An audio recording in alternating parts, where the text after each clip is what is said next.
Okay, I think we're done. Ready to go. You guys ready? We're going to talk about money and all kinds of other really fun stuff. This is going to be a really different conversation, I think, than we normally have on the Quantum Alignment Show. So welcome. We are, my name is Karen Curry Parker. I don't always introduce myself. Sometimes I forget because I get so excited, but I'm here today with Cindy, who is pushing all the buttons and managing the show. And this is the Quantum Alignment Show. And today we're going to be talking about human design and money. And where are we going? And this isn't going to be your regular conversation necessarily about manifesting money in the way that we maybe have talked about creating money in the past, because I think that the conversations that we need to have about money are new conversations, innovative conversations that get us out of the treadmill of contributing our effort and our striving in the world in exchange for material value.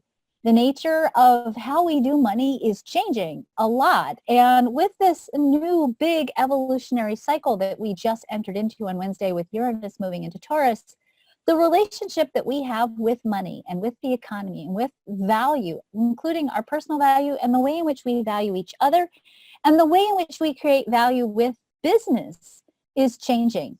And for us to be on the leading edge of not only consciousness, but on the leading edge of creating in a rapidly evolving world, we have to understand the nature of the conversations we need to have about money and how to create sustainably, not only for ourselves, but for the world. So we're going to explore today just some of the astrological things that are playing out, what that means, and we're going to begin. This is probably going to be about 3 parts, another 3-part quantum alignment series. Begin a conversation about money, and money in particular in the context of human evolution and human design. So let's get started. And Cindy, you let me know if everybody can see the slides or not. Oops. Hang on. Are the slides showing up, Cindy? The slides are showing up. Yay, awesome. Okay, good. All right, let's talk about money by design. And here's some things I want you to think about as we begin the contemplation of money. And before we start, I just want to say happy International Women's Day to all the women out there. I know that we are actually more than half of the world. We should be getting more than 1 day a year to celebrate who we are. But I do want to sorry, that wasn't a but. And I want to acknowledge all of you today and the role that you will invariably play in the evolution of the global economy. We know that when women become financially empowered and when women have access to resources, they don't just change their lives for the better, they actually improve their communities. They decrease poverty in their communities. They increase access to resources for all the people in their communities, especially for the children, creating a different story about the legacy of what's possible for the people they love. So thank you, women. It is not enough to have faith in sufficiency. We are taught and we are encouraged to embrace the mantra of enoughness. And that when we have enough, we are taught to be satisfied that enoughness, having enough, should be enough. And certainly there's a place to be in gratitude for having enough. But we also have to understand, particularly when we look at evolution and where we are as, I believe, all of you on this call listening, you're light workers, you're cosmic evolutionaries, you are revolutionaries in this evolutionary cycle, and you stand on the leading edge of consciousness, which means that for you, having just enough is the minimum standard of the divine. You can get that piece covered, but there's more, and there's a reason why you need to look at or explore for yourself, what does it mean to create more? The mastery of abundance is learning to facilitate the creative initiative of the divine, and I might even add, for the divine, allowing the divine to create through you.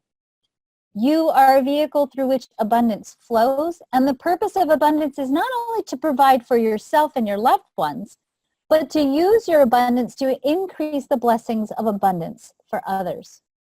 You are an agent of abundance for the world, and we are not abundant until we are all abundant. And I would probably guess, again, because I know you guys and I love you guys, I know that the people that I have the privilege of speaking to every week are driven to create what they create in the world because they want everybody in the world to be abundant. I know that this is at the root of what drives many of you. And it's also at the root of why sometimes when we struggle for money, it's so painful. It's not just about ourselves. It's that we recognize that when we struggle with abundance in any way, shape, or form, that it's cutting us off from being able to give more to the world, and you all want to be able to give more.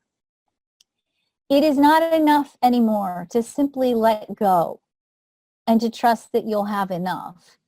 We also have to consciously co-create with the divine, which means for many of us, this new evolutionary cycle is an opportunity for us to expand our dreams beyond maybe even what we think is possible.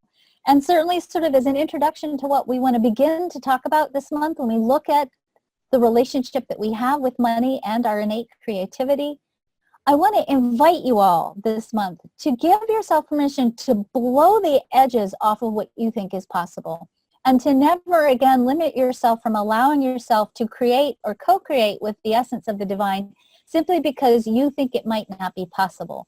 I want you to think about this cycle that we're entering into as kind of like being a 4-year-old writing a Christmas list.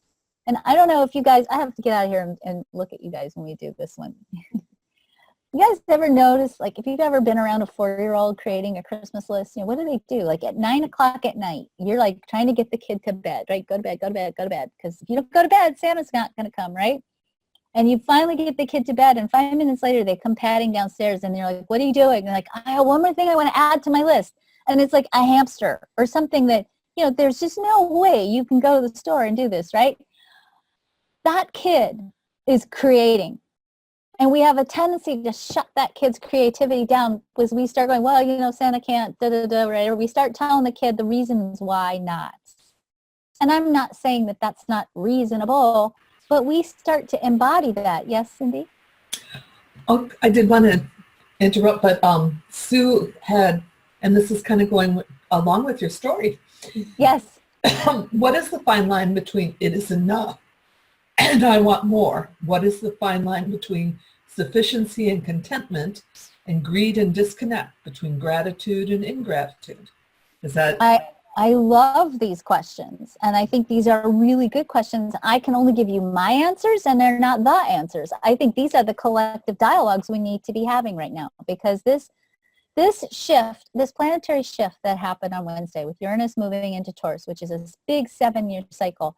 And if you want to learn more about what's up in this cycle, go to my Human Design for Everyone Facebook page. If you're not there, I actually posted a really long article on that page, or you can go to our website, quantumalignmentsystem.com, and go to the blog and read the blog post there. I think these are the collective conversations, and I think we have to explore the idea that the most important thing right now for us is to begin to look at how do we create sustainably on the planet. That we have been in a cycle of being out of balance with sustainability, which is what our Earth is telling us in response. The Earth is reeling from overuse and depletion of resources because we have not been harmonious and sustainable in the way in which we've engaged with our resources. For us to be sustainable in the way in which we create, we have to first personally be sustained, meaning we have to first and foremost, at the root of all of this, understand that we ourselves are enough. Our self-value, our worth, our own sense of our own worth is the root at which satisfaction is created. And to a certain degree, when we can stand in the value of who we are and begin to see each other as that same quality of value, meaning we don't look at other people and we don't other them and we don't see them as less than, and we don't engage in any kind of an interaction that would devalue another person. When we stand in our own value and we see the value of each other, I do think to a certain degree that conversation becomes somewhat moot. Because if you are sufficient unto yourself, then what do you need to prove with your greed or your taking more than enough? Your own sense of value is rooted within yourself, and it's immaterial. It's not material.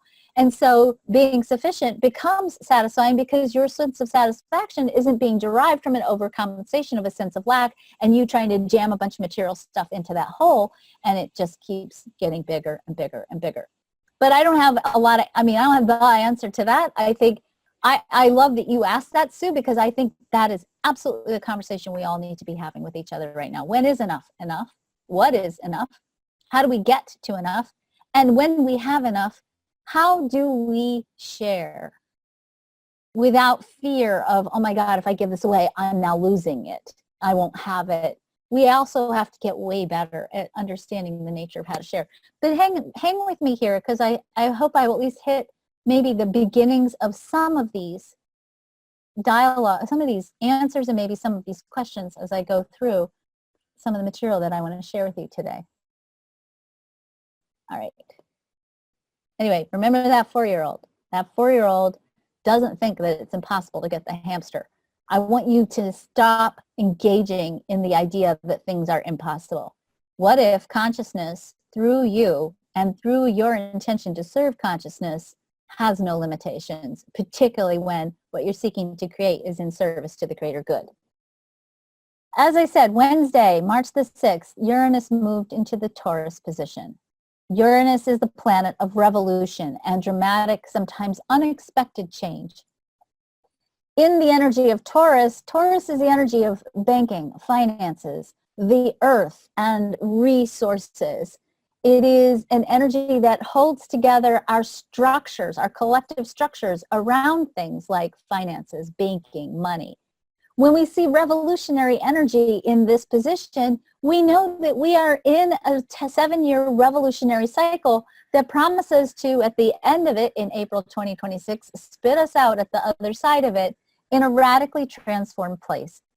Uranus moves out of the way structures that no longer support the higher good, the highest good of humanity. And as we look at the way in which the global economy is organized, the way in which the banking industry is organized, I would lovingly and gently argue that it does not serve the highest good at this point in time on our planet, and that these structures need to be evolved in order for them to be more equitable and sustainable and ultimately even peaceful on the planet. What we see with this energy is a cosmic restructuring of our relationship with money, and because money is rooted in human design in the same center that is associated with our value, we're seeing a cosmic restructuring in our relationship with what we value and how we value each other. For us to get the most out of understanding what that means, you have to look at what happened the last time we had a Uranus and Taurus cycle. This is 1934 to 1942. We saw the Dust Bowl in America that came from a misuse of our resources, overgrazing primarily in the Great Plains. We saw the Great Depression, right? We saw crazy dictators, we'll just call them that. We saw terrible genocide, which obviously we still see on the planet. This was a time of significant challenge and even hatred and separation and othering, but we came out the other end, the other side of that cycle, at least using the United States as a metaphor for what we did globally. We saw peace. We saw a restructuring of financial institutions and what I'll call safety nets from a governmental perspective. We saw the creation of Social Security, the Federal Deposit Insurance Corporation, the Fair Housing Authority, lots of other, the whole New Deal Part 2 came out during this time, where we started to explore how do we catch people so we don't fall into these deep depths of poverty and impoverishment ever again. It's important when we look at this that we look at what this energy, what we've been setting ourselves up to explore with these energies even in the last couple of years. And I will say that one of the things that's come to light, I think in the last couple of years with the end of this Uranus and Aries cycle that we were just in, which tends to be impulsive and kind of inflammatory, that we've seen with this end cycle as we move into Uranus and Taurus, the real dangers of lack consciousness coming into play. We have globally a lot of energy that feels very not diverse, but feels very divisive and even binary, this or that, male or female, black or white. We've had a lot of really binary thought forms happening, and thought forms that are rooted to a certain degree in lack. I don't have enough, therefore I've got to get more than my share to make sure that I have enough, and I'm going to take it from you or for whoever, or I'm going to see anybody that's going to change the way I do my life as threatening. And we have seen, I believe, a lot of posturing that creates an energy that I like to call othering. We've othered each other. And Uranus in Taurus starts to bring in a whole different potential for that energy of othering and move us into a space of creating, not from a place of lack, but from a place of recognition that I have enough. And that when I am aligned with the truth of who I am, I will be aligned with whatever I need to fulfill my unique and irreplaceable role in the cosmic plan. Hang on a second. I have to move this. Hold on, pushing more buttons. What we have to also be aware of is that we carry within our genes, or actually on the exterior of our genes, there are protein codes on the exterior of your DNA. Those protein codes, called epigenes, carry up to 14 generations worth of energetic memories of all the things that have happened to us before. And whenever we enter into big collective evolutionary cycles, such as Uranus into Taurus, not only does it give us a possibility of personal transformation and transformation in our generation of how we do things on the planet, it also triggers in us these ancient ancestral genetic-based memories that we carry within us on a cellular level. One of my fellow students in graduate school right now is actually doing research on money, mindset, and consciousness in grandchildren and great-grandchildren of people who survived the Dust Bowl in West Texas. And one of the things that she has seen is that even when grandchildren and great-grandchildren of people who survived the Dust Bowl and the Great Depression in West Texas, even if they have a lot of money now in their adult lives, they still have a deep anxiety or a fear of losing money. And that fear actually takes away from their sense of happiness, satisfaction, and well-being around their money. Is it because they are at risk? Maybe not so much, but they carry within them an ancestral memory of having lost everything. And if you've ever looked at photos of the Dust Bowl or ever been around people, there's not so many people left anymore, but people who grew up or were around in the Great Depression, the depth of the economic trauma was huge. And if you have this as part of your ancestral memory, your lineage, you're carrying this in your cells. And that may be impacting your current relationship with money. Even if you are totally fine financially, it still may be creating anxiety for you.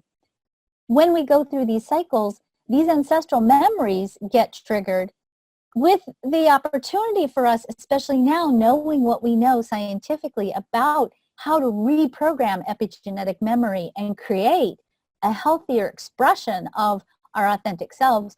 These memories get stirred up right now to be cleared.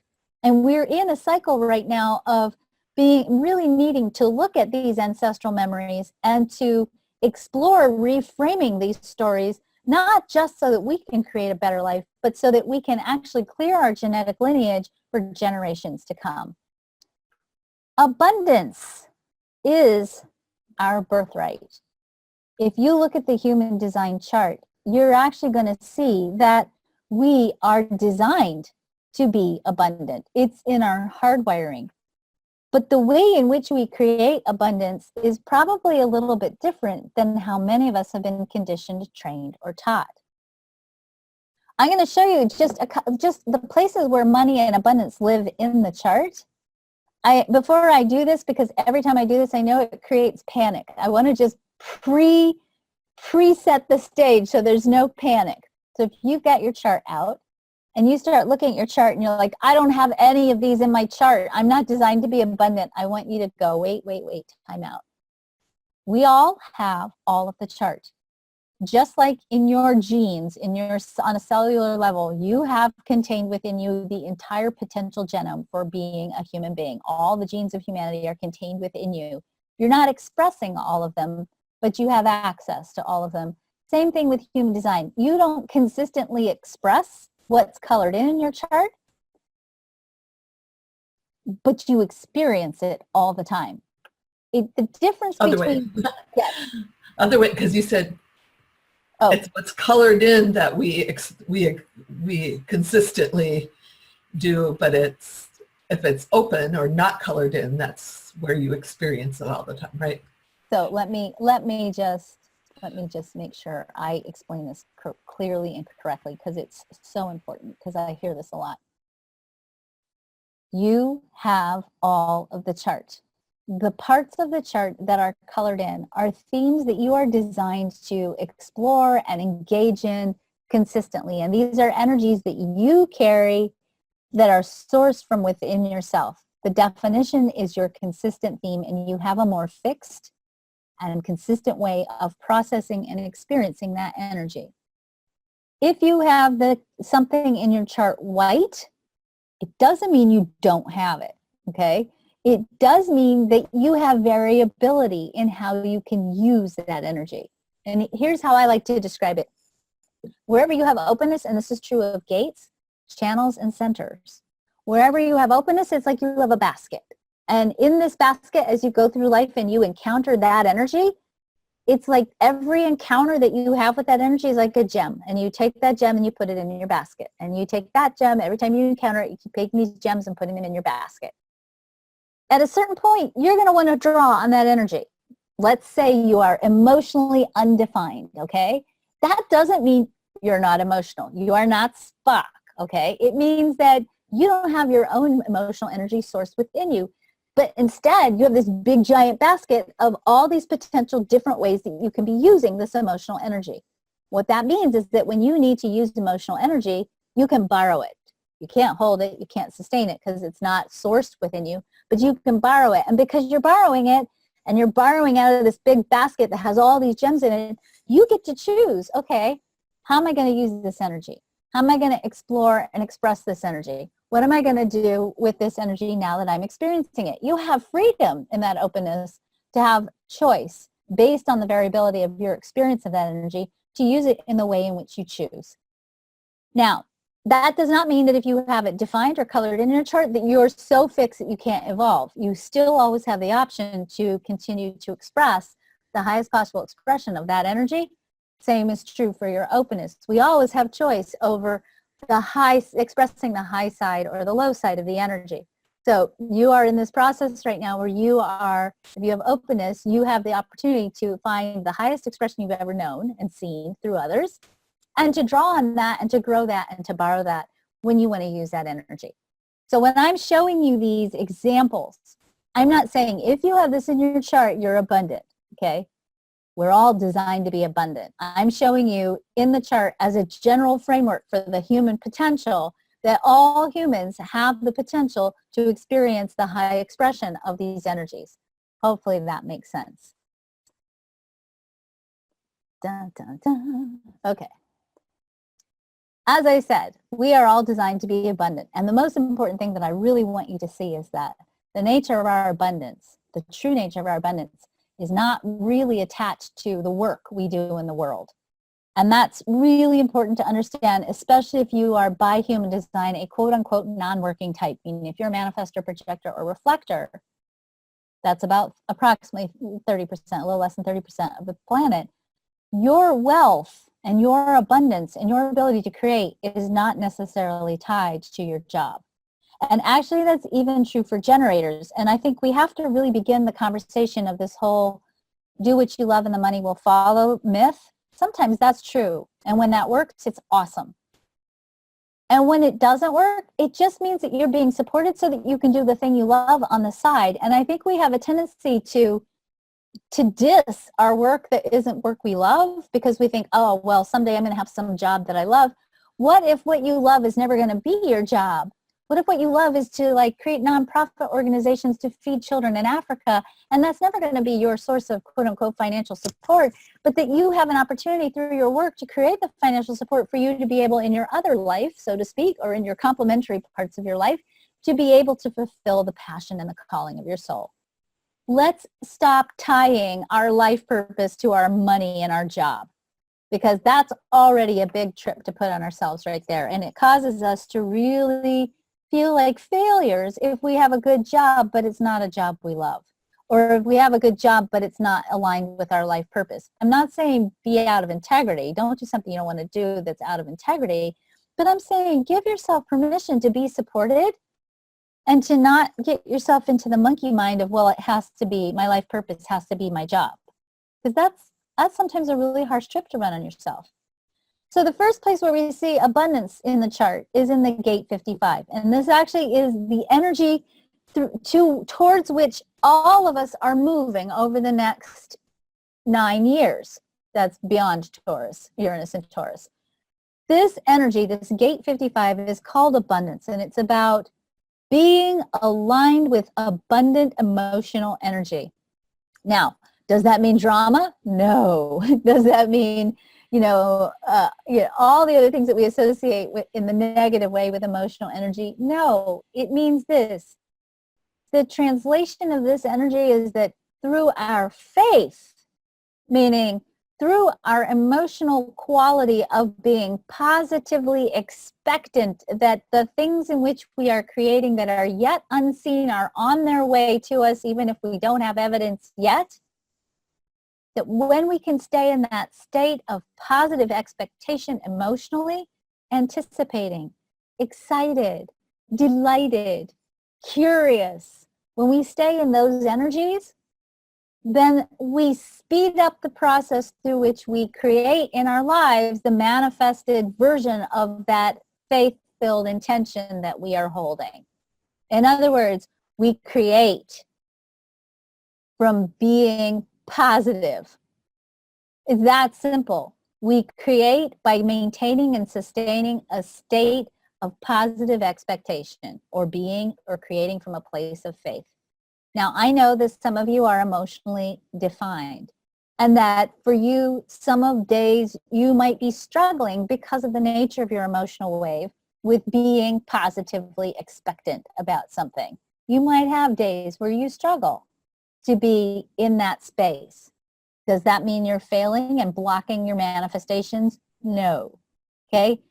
This is a center that is designed to create over time. It's not in the now, like the spleen on the other side of the chart. It is creation over time. And what's important is not the day-to-day undulations of your emotional energy, although I do encourage all of us to consciously cultivate a quality of energy on a daily basis that sustains us. Okay? And that means staying in that state of faith. But recognizing that what's important is the baseline frequency that you're offering. What's the midpoint? Where do you keep yourself at a minimum level? And I think I have a graph that shows that a little bit later on in the presentation. What's the midpoint? It's not about the day-to-day fluctuations. It's about, if we take an average of the fluctuations over time, can you keep yourself in a high vibration state with the understanding that some days are not going to be so great and others are going to be awesome, but the midpoint is what sets the tone or the quality of the vibration you're offering. In the channel 14.2, this is a generated channel. It is associated with work, but the thing that's important to understand about the sacral, which is the square at the bottom here, which under normal circumstances in your chart, if you have it defined, will be red, and you will be a generator or manifesting generator type. But again, we all have this channel. This channel says that when I respond, meaning when I let life show me what's the next step for me to do in my creative process. This is far away from the brain, you guys. This is, life force energy, responsive gut level energy. That when I let life bring the next step to me, all I have to do is follow the steps that feel good and right and aligned. And when I follow those steps, I will be given. And notice that I said given because the 2, which is the gate that's on the bottom of the diamond here, is yin yin in the Chinese hexagram, meaning it is the most receptive of all the gates. We are designed through responding to receive and allow all the resources we need to fulfill our purpose. So yes, there's a little bit of work here, but it's work that's given to you through the unfolding of the path of life. And you follow the path that feels good and right. It doesn't mean you follow the path of suffering, self-flagellation, torture, sacrifice, martyrdom. That's not in the chart, by the way. The next place where we see money in the chart is the 4521. This is the place where the will center makes it to the throat. The beautiful part about this is that, first of all, the quality of what we contribute to the world and the quality of the economic value that we create is closely correlated to the value that we hold for ourselves. Meaning when you have a high sense of your own personal value and the value of what you are here to give the world, you will confer upon yourself more value. You will create more value. You will have more value. Now, going back to Sue's post, this is a place where things get bungled up a lot.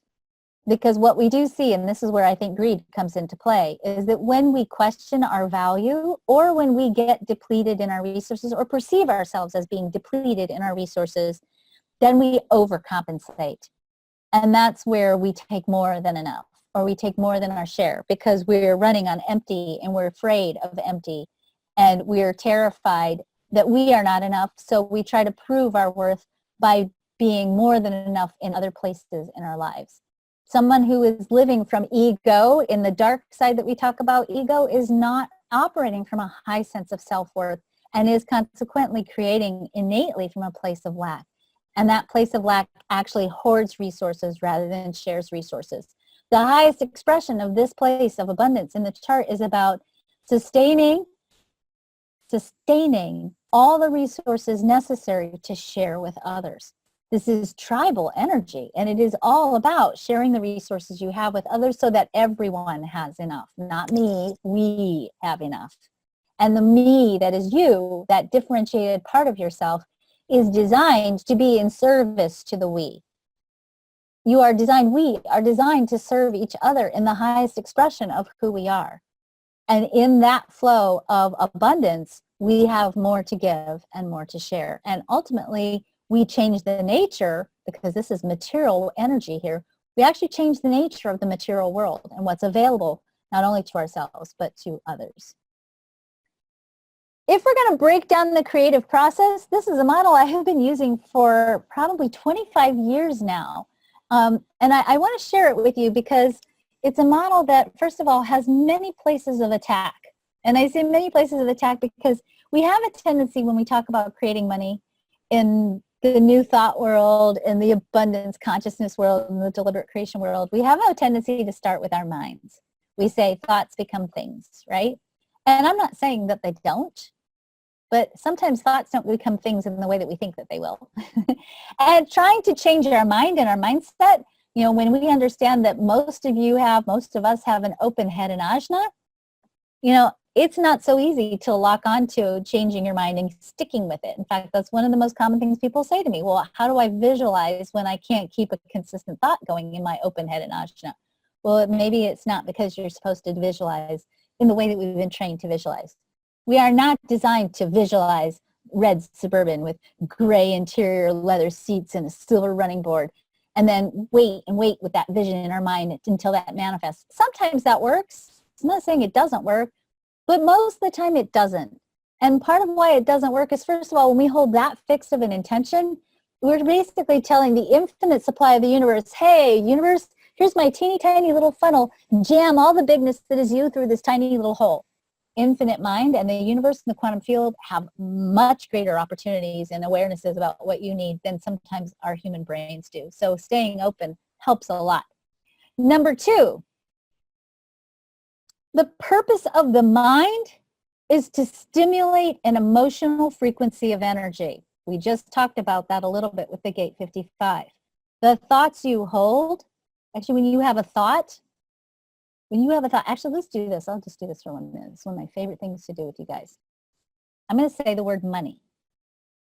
Okay, and just for a minute, I want you guys to just think about money.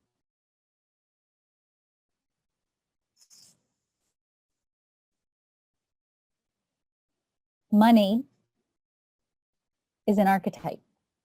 It has a bajillion different meanings, and it has a bajillion different ways that it can show up in our material reality. When we think about an archetype, when I gave you the thought of money, what you just did right now is you created a photon storm, a storm of light particles in your brain. That photon storm stimulated your brain to create a specific set of neurotransmitters. Those neurotransmitters, which if I took you into the lab, we could measure those neurotransmitters. You took light right now. You just now took light, photons, and made matter out of light. So first of all, don't ever tell me you're not powerful, because you are. You're so powerful that you just took light and made matter out of it, all right? Those neurotransmitters stimulate an emotional response. That emotional response in turn stimulates the heart, and it either creates heart coherence, which is a highly creative state that draws into your experience things that match your emotional frequency of energy. Or if I said money and you went, and you haven't paid your bills yet for this month, or you're freaked out about money or whatever, and it created a whole bunch of stress responses, neurotransmitters that created stress response in you, you calibrated your heart to generate for yourself more experiences that match that frequency of energy. The meanings we hold, and this is why having a revolution in your relationship with money is so important, because we need to cultivate different meanings. The meanings we hold about an idea or a thought or an archetype create. It's the meanings you have around money that are creating your relationship with money. If you don't like your relationship with money, you have to change the meanings you have about money. And that's interesting right now, because I will say that I think right now on this planet, the meaning of money is in and of itself changing, which is why I think so many of my clients struggle with money. I am very blessed to attract what I call light workers. A lot of my clients are healers, coaches, therapists, people who are in some way in the helping profession, and they are struggling a lot of times with money. And I think part of why we are struggling with money when we are in those kinds of professions is because intuitively we know this archetype is changing. And so we say, I hear my clients say this all the time, I just want to show up and do my work. I don't have to worry about marketing, business, money, accounting, all that money stuff over here. And then we run a bad rap on light workers and we say, oh, well, you know, you got to get grounded with this and you got to do your work. And yeah, you do to a certain degree, for sure. But what if what's really going on is that you're showing the symptoms of the evolution of an archetype? And that maybe if part of what you're here to do is to create greater levels of well-being in the world, and that to do that, you want to be unfettered from the confines of finances and money, because you want to create value in a different way in the world, maybe what's really going on is that you're on the leading edge of the evolution of consciousness around money. That doesn't mean that we can't find ways to support you in generating more money, because we're really between two worlds, and some of you have 1 foot in one and 1 foot in the other, and that's confusing. But that we are really changing this dynamic, and maybe what's going on with you is you're not screwed up, stuck, broken, struggling with self-worth, bad at marketing, hate sales, all that stuff we tell ourselves, but maybe you're just showing the symptoms of being in transition with a new archetype and a new energy, okay? I like to use this model because it's a model that has a multifaceted approach. You can begin to change your point of creation in lots of different ways. Let's go a little bit further into this model, and let's explore a little bit the main premises of this model. The first premise is, in order to get what you want, you have to know what you want. And I know that for many of us, that's already a big bugaboo, and we're going to talk about that in just a minute. Number two, the second thing is you have to believe you can have it. Okay, if you want something but you don't think it's possible for you, so every time you think about it, you get depressed, think about the meanings you're holding and how are those meanings creating. Number three, you have to take guided action to get it. Notice how I said guided action, which means you've got to interface with the creation of this process or this experience or this money in the way that's right for your type. So you can't just go out and make it happen or just frickin' do it, or whatever mantra you may have been taught in whatever personal growth and development workshops you've been taking. You have to do it in the way that's right for you. Because if you don't, then you're going to be burning yourself out and not sustaining yourself. And then you can't create sustainably because you're then operating or creating from a point of lack. The fourth thing is that emotions drive the creative process. That even if you don't know what you want, even if you think you don't believe you can have it, and you don't know what actions to take, you can start the creative process by getting your emotions into a better space. And that can be something as simple as having a daily practice of taking your dog for a walk and appreciating while you walk 10 things. It sounds hokey, but there's actually research that shows if you can find 10 things to be grateful for every day, you begin to change your brain and change your emotional well-being. And then last but not least, this kind of goes hand in hand with it, tend to your vibrational frequency. Take good care of yourself. Take a look around you in your environment. What are you exposing yourself to? My husband upstairs, I moved my office downstairs so I'd be away with this. My husband listens to the news 24/7. I mean, literally, sometimes I have to get up in the night and go turn the radio off because he forgets to turn it off. And it's NPR. And to me, it's like, this is what my daughter said about it. My daughter says, my 9-year-old projector says, Mom, there's something wrong with Dad's radio. I said, what's wrong with Dad's radio? She goes, I don't know. All it talks about is death, death, death, and more death. Okay.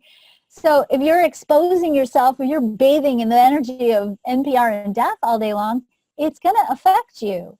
So make sure that you are diligently tending to your environment so that it becomes a place that is nourishing and supportive and beautiful, and that you love it, that it has a frequency, a vibrational frequency that lifts you up and supports you in staying lifted, not moment by moment. This is about sustained you over time, okay? So biggest things about knowing what you want. Step one, how do you know what you want? I find that most people don't know what they want. Most of my coaching clients are struggling with getting clarity. The first thing you can do is if you don't know what you want, is follow your strategy. Then you don't even have to think about it. Just see what shows up and follow your strategy. And of course, follow your authority with that by human design. The second thing is get out of your head and ajna. Stop trying to figure it out, because you don't know if what you think you want from your head and ajna is actually what you really want until it shows up correctly according to your strategy by type. The next thing to think about is if you don't know what you want, look at what's going on in your life that you don't want and use that as a pushing off point for your creativity. If you're in a job you hate with a boss who's abusive, that's knowing what you don't want, right? I don't want to be in this job. I don't want to be in this environment with this abusive boss. What I want is a job where I feel fulfilled, where I have a boss who treats me respectfully and honors the work that I put into the job that I do. That's the opposite of what you're experiencing right now that you don't want. So if you think you don't know what you want, look at what you don't want and think about creating the opposite of it. It's a good place to start. And then last but not least, look at your conditioning. Sometimes what we think we want is what we've been told we should want. And again, going back to the 4-year-old with their Christmas list, I want you to break free of all those limitations and all those places where you think it's impossible. If you have a dream of living on a beach and being a writer, I want to encourage you to give yourself permission to, at the very least, have the dream. Don't judge the dream. Maybe you don't know how it's going to happen right now, but let yourself have the dream. That's the most infinitely beautiful way you can be generous with yourself and enhance for yourself your own value. You are valuable enough to allow yourself to have your dreams. This is the knowing what you want thing, right? The other piece about knowing what you want and understanding your wants is that when we have a desire, a want, I like using the word desire. People get sometimes worried about the word want and they think it's lack-filled. So we'll say desire instead. When you think about what you want, keep it open-ended. Don't get so locked into the idea that I have to visualize to the point where I give myself a headache trying to hold on to a fixed idea, okay? Keep it open-ended. Engage with your desire with curiosity and wonder, what would it be like if? Go on a flight of fancy. Use your imagination and explore creatively in your mind. When you do that, you are creating a photon storm that stimulates emotions that are positive, that keep your emotional frequency in a state of expectation and joy. You are exploring the possibilities of the universe. You don't have the answers, and it's okay. You are designed to have the questions. When we look at how we interface with the quantum field by design, we are designed through the gates 63, 64, and 61, the gates in the head center, to ask questions, not to have answers. And when we see the quantum field with manifestations of something new in our life, when we want to create something new, we start first by asking creative questions and then letting the universe show us what the next step is. It's not about figuring it out, it's about asking good questions. And pay attention when the answers show up in your outer reality to how they feel. If the answers that show up feel good, go do them. If the answers that show up feel crappy, don't do them. So here's just some sample setups, ways in which you can set up maybe some of your desires as you're contemplating them right now. What would it take for me to do X, Y, and Z? How can I consistently create a stream of revenue that allows me to feel supported and grace-filled in this day, each and every day? What do I need to do in order to create? What is keeping me from? If you're looking for where you might be stuck or blocked, ask a question. And what needs to happen for me to become clear? Ask questions. If you want a new car, ask the universe, what would it take for me to create for myself a new car that is safe and allows me to get from point A to point B with joy and delight? That's a question. You don't have to answer it. You're, by virtue of asking, seeding the universe to find that possibility. The universe starts scrolling through its Rolodex of options, right? And then finds the right one that matches your vibrational frequency, your emotional state, and throws it down into manifested form. And then you go, wow, this is awesome. Or you go, ew, that was dumb. I don't want that. And then you don't do it. So really take some time this week, especially because the sun moves into the gate 22 today, the gate of grace. Take some time this week to ask questions about your abundance. What do you want? What would it take for? What needs to happen for? How can this sustain you? What needs to be moved out of the way for? What are the possibilities of? What else is possible? Ask good questions. Those questions are actually powerfully creative. The second part of the equation is you have to believe you can have it. Well, here comes the next adventure, right? It's very difficult for us when we have openness in the head center to not always be under pressure to try to figure out what we need and want. And that figuring out thing gets in the way of us allowing ourselves to believe in what is possible for us. We limit what we think is possible when we start to use our human mind to try to figure out the answer. Same thing for the ajna. When you have an open ajna, the tendency is for you to have a hard time believing because your beliefs are always changing, and that's the nature of the open ajna. When you have a defined ajna, if you've got stuck, thick ideas and beliefs up here that are not serving your abundance, and that's easy to do when you have a defined ajna, then you've got to clear out those belief systems, and I would recommend using any kind of energy psychology technique or the quantum alignment system in particular to get in there and start rooting around and eliminating some of those old beliefs that might be keeping you from allowing yourself to stay in a state of positive expectation. When you have an open G center, because you take in other people's identities, it's very easy for your own direction to get hijacked if you are forgetting that, hey, I experience other people's identities deeply. Just because I'm feeling them and sensing them doesn't mean I have to go do what they're doing. Okay, the G center, which is the center for identity, is also the center for direction. And if you mistakenly take on somebody else's identity and you forget, oh, I take other people's identities in, you can let somebody else's identity hijack your direction.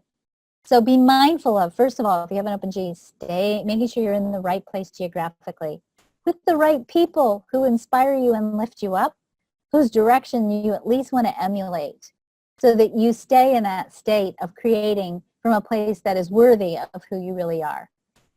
Again, the will center. When you have a defined will center, that's 1/8 of you, you will have a tendency to be terrified of coming from your ego. Okay, and when we are terrified of coming from our ego, we don't allow our personal individuated self to serve at our highest level. When you have an open will center, the tendency is to question your value and to undervalue yourself. And so when we look at belief systems, there's a tendency here when this is open to undervalue what you're here to give to the world or undervalue yourself and create or have belief systems that don't support the full expression of the essence of who you truly are. The beliefs that you hold are both personal and collective. Pay attention to not only your own beliefs, but the collective beliefs you may have picked up from others, especially around money, because money is a big collective thought. It's not actually collective by design, but we make it collective in the way in which we try to manage it. You are only going to create to the degree to which you believe you can. Your inner conundrum, which I haven't talked about, it's a whole nother class, maybe that's what I'll talk about next week. Every chart has built into it a conundrum. There are places within your chart where you are designed to struggle with yourself. And in that struggling with yourself, that struggle becomes the catalyst for your growth and expansion, for your maturity, and for you to be the masterful expression of who you are. Your inner conundrum sometimes will influence what you believe. So it is important, if you want to rewrite your belief system, that you understand your human design chart and you know who you are. That's especially true in this Uranus and Taurus cycle, because with so much changeability and variability and so much potential for the foundation to kind of get rocked out from under us, the more you understand yourself and your connection to yourself, the more you have a touch point to sustain yourself during times of dramatic change. Also, your past experiences are going to influence your beliefs, so release your karma. Do whatever you need to do to release the past, to rewrite the story of who you believe yourself to be, and find the blessings in the pain of the past so that you can take the lessons and not the pain forward with you. And again, I encourage you to explore the following question. How much do you trust the universe? Because the more you have a belief around the universe is constantly conspiring on my behalf, the more you're going to create in alignment with that belief. And that's a really powerful, really important belief as we continue to move forward. Because if you see things or you have experiences that don't make sense to you, if things begin to get rocked in your world, as they might do, that happens. Okay, it happened to me last night in the middle of teaching a class. My 21-year-old daughter texts me that she's been in a car accident, totaled her car. Thank God she's totally fine. She walked away unscathed except for some bruised knees. And she's kind of stiff today. But, unexpected things happen. So the question then becomes, in the face of the unexpected, do you trust the universe? Do you believe that even if you don't understand what's happening right now, that the universe is still conspiring on your behalf? If you have that belief, the world will create with you. Do you trust the universe enough to allow everything, even the stuff you don't understand or feels painful? Because when you can really sit with it and be with it, you may find that if you get through to the other side of it, that it actually was one of the greatest catalytic experiences of your life, and it was there for a reason. What beliefs do you have that are keeping you from your true creative power? Again, an exploration for you to think about as you go through this next week. Guided action, last step here is guided action, not brain power. That's not figuring it out. And sometimes if you don't know what to do, the guided action is having a daily and consistent practice of maintaining your vibrational frequency. So loving yourself, taking care of yourself, nurturing yourself. If it feels like you're in a cosmic dead space, don't freak out. Do daily and consistent vibrational maintenance. Your action and the actions that you take are going to be influenced by your type and your strategy and authority. And while you're waiting, for those of us who are waiting types, for something to show up, do the things that don't rely on others. Get them done while you're waiting. Set the stage, build the foundation so that when the opportunity, the invitation, the recognition, the something to respond to, when those things show up, you're ready. You're ready to pull the trigger, and you've been preparing all along the way. So your energy is aligned, your foundation is set, and you're good to go. The more in alignment you are with those two things, having your vibration aligned and your foundation set, the more you can influence the timing of what you want to create. And the more you can't always control the timing, but you certainly can influence the timing more in your favor if you set the foundation, take daily care and consistent care of your vibrational alignment, and then wait and live according to who you truly are, your type, and your strategy. We are moving from a place of knowing how to use our energy correctly. We are coming from a place of being reactive versus creating deliberately. We are moving out of an era that's rooted in fear. If you want to learn more about that, I did a quantum alignment show on the fear gates of the spleen a couple of weeks ago, to knowing how to use our vibrational energy, our vibrational creativity from the emotional solar plexus, giving us the capacity to be deliberate. We can consciously and deliberately hold a frequency of energy. Emotional energy, just like any kind of frequency of energy, travels in waves.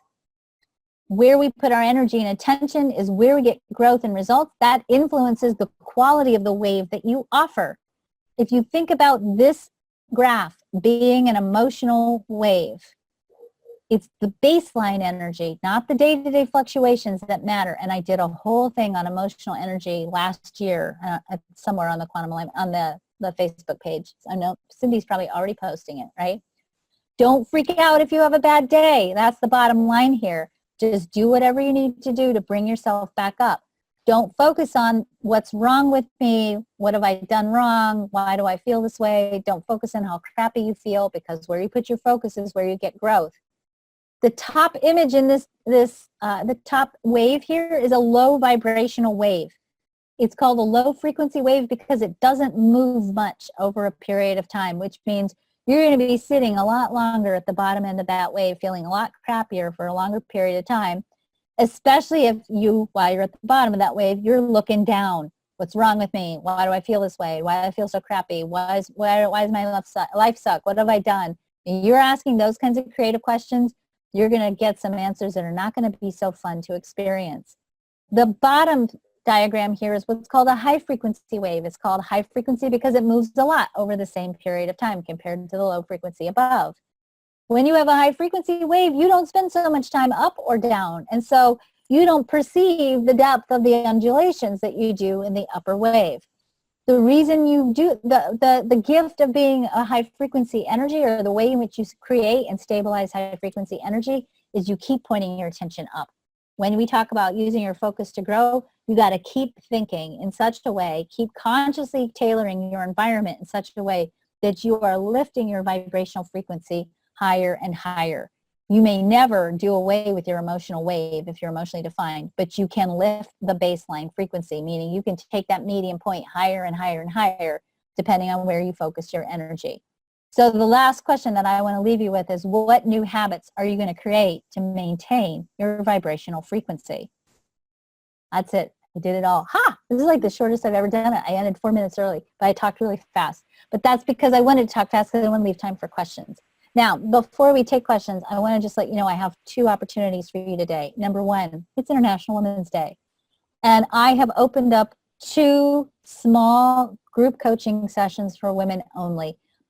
These group coaching sessions will start on Thursday mornings at 9:30 a.m. Central for one group, Thursday evenings, 7:30 p.m. Central for the second group. Each group is only going to be able to have 4 people in it because I want to have 5 people, me included, in each of these groups.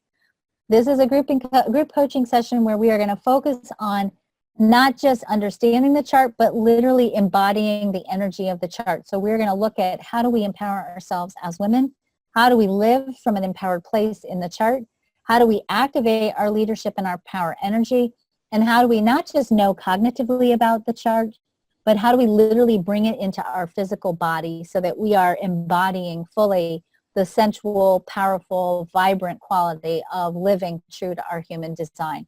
So Cindy just posted on the Zoom session the link to those group coaching classes. The morning session already has 1 seat filled, so I have 3 spots left in the morning session, 4 spots left in the evening session. The second thing is we have a brand new human design community class, Money by Human Design. All of our community classes are accessible to everyone. I want to remind you guys that nobody is turned away because of money. And certainly I'm not going to teach a money class and turn people away because they don't have money. That doesn't make sense. The way we do our community classes is we offer them on a sliding scale basis. I have a minimum amount of money I need to create to make the class go. That money covers Cindy. That money covers website. That money covers all the digital work that we do. That money covers all the platforms that we have. So that money, that general amount that we need to make the class a go is listed. I actually have listed it up above on the Facebook page. I put a posting about that right before the class. So we have a minimum amount of money we need to make the class go. You can contribute as much as you want to make the class work. That means the class is open to anyone. If you don't have the funds to pay the suggested donation amount, which is $97, then you can pay whatever you can. If you feel like you want to give more, and we always have people who give very generously, then you may contribute more, creating an opportunity for other people to attend the program.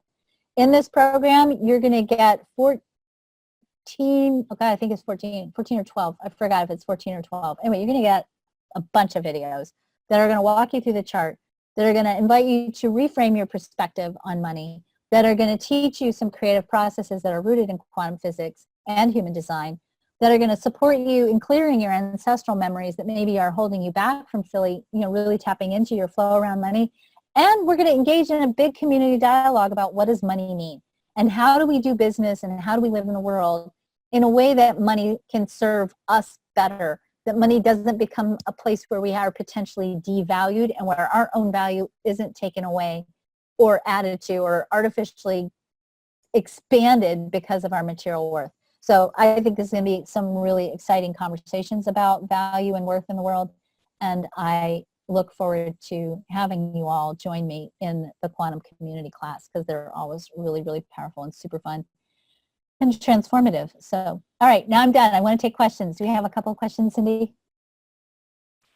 We had questions come in, but the first one I want to get is on the minimum investment for the money class. That 97 is the suggested, that's like the sales price. The minimum investment, you can go, we have it set right now. You could, I think we set to, if you had, that's all you can give, $1, but $10, $20, because we need to meet our business part. How long are the coaching calls? Maggie's asking how long coaching calls will be for personal empowerment. Yes. So, yeah. I'm sorry. You're cutting out a little bit, Cindy. That's why I was. Oh, Maggie's asking how long the coaching calls would be. Coaching calls are 90 minutes. Did you create a Facebook thread? Oh, well, I'm unsure on that. The first question that came, I think you answered it for Harry, is abundance possible with an undefined ego and only gate 51 activation? Totally. Abundance is the nature of being a human being. Totally. And I would say that your abundance will be tied to your ability to wake people up. And back on page, Sue said, thank you for introducing. She had the multiple questions to start with. I happen to have my sun in ascendant in Aquarius with Uranus ruling planet. I'm a projector with a strong motive for justice on this planet. With Uranus into Taurus for the 7 years, I'm getting the feeling that Earth will raise its voice to say, yeah, already. We don't need more stuff or more money. We need more greed, and we need more generosity, more sharing, and more love. And it's coming. It's totally coming. I promise that. But the thing is, we have to do the vibrational piece, but then we also have to do the work piece. And part of it is having conversations. Part of it is having the courage to try different business models, and operating with a different intent, particularly I think around business and economy. We have to go into business because we want to create more well-being in the world. We can't go into business because we want to make more money. That's not a driver that works anymore. All right, this is new material. It is not old material. And Chris, can you take your keyboard off all caps? And then ancestral memories can be cleared in a lot of different ways. There's actually research that shows that shamanic ritual can actually shift epigenes and change genetic expression. Changing your diet, changing your thoughts, practices of meditation also can regulate and change your gene expression. You're using emotional freedom techniques. There's a really beautiful growing body of information and research that shows that the tapping method, EFT, dramatically shifts and upregulates gene expression and actually changes the brain. So that kind of goes along with Maggie's question on Facebook and Lucy's question. Maggie wants the reference of the 14 generations. I can get that for you. Yeah, we'll post it underneath the Facebook under the video. Yes. That you can get that. And Lucy's was how can our loss of lack for the generations of memories in the same ways that you just mentioned. Yes, yeah. And sometimes the lack piece is in our gene code. It's based on memories of things that haven't even happened in our lifetime, but we carry the memory, and so we're reacting to them still generations later. Okay, so we have people who have a personal sense are seriously and dangerously disconnected from the source that is. Can you suggest how they might increase their awareness of life's incredible abundance, that there is no lack? Okay, where is this? I have to. That's on page. Again, so here's what I'm going to tell you, and I hope hopefully you'll like this, Sue. We can change other people's perception. You want to. I mean, how many of us go to Thanksgiving or holidays at home and you want to change people's perceptions? We can't. But what you can do, because frequencies modulate, the frequency of energy you carry is going to influence others. And I believe that at the root of everything that we really want as human beings is we want to be free. And we want to be free to be the full expression of who we are, because that is our divine gift that we give to the world.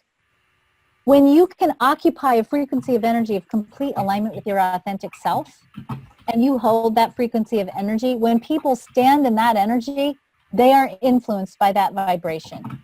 And while you might not have the right words or know exactly what to say or to show them, living it, embodying it, being it, is what creates it for the world and will influence more than anything you can ever say, do, chart graph you can show, science research you can do. I mean, look at global warming. I mean, I think there's a pretty big body of scientific evidence that says it's true, and yet there's still people who are like, nah, that's not true, right? So you don't want to work up here on the head. You want to work with people on a vibrational level, and the most important thing you can do is be the tide that lifts all boats by being the most deeply aligned with your authentic self possible.